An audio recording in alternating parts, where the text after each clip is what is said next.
On October 9, 2015, the Huayang Lighthouse and the Chigua Lighthouse built by China on the South China Sea were officially launched. In the dark of the night, the light's 22 nautical mile reach will light the way for seafarers. On April 5, 2016, the Zhubi Reef Lighthouse on the South China Sea was also inaugurated. These lighthouses are known as the Ping An Deng, or safety lights of the South China Sea. The South China Sea is a maritime corridor linking the Pacific Ocean and the Indian Ocean, with half of the world's merchant ships traveling through its waters. China-built lighthouses will help the ships navigate more easily and safely and reduce the number of maritime traffic accidents.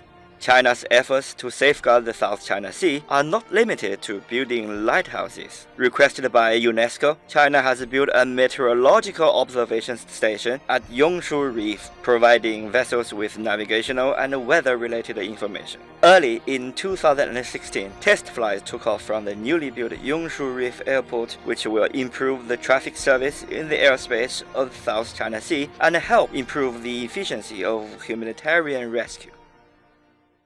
However, China's construction on the islands and the reefs in the South China Sea seems to have aggravated a number of countries. Officials and news outlets in some countries accuse China of destabilizing the South China Sea. As a matter of fact, China's activities are intended to improve the working and the living conditions of personnel who are stationed there and at the same time fulfill China's international duties. The Chinese Ministry of Foreign Affairs has assured that these construction activities are within the country's sovereignty. China's activities are lawful, reasonable, and justified, and do not affect or target any other countries. These activities will not impact the freedom of navigation or the ocean environment in the South China Sea. In the past, a number of countries along the South China Sea carried out illegal construction activities, including building military facilities on islands and reefs illegally taken from China. And other countries, which are not part of the region, have sent military ships and planes to the adjacent waters and airspace of relevant Chinese islands and reefs, and even China's territorial waters, under the pretense of freedom of navigation, creating tension and threatening China's sovereignty and safety.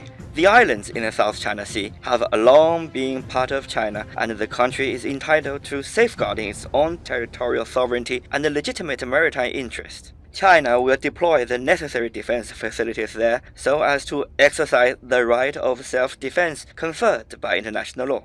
This has nothing to do with militarization.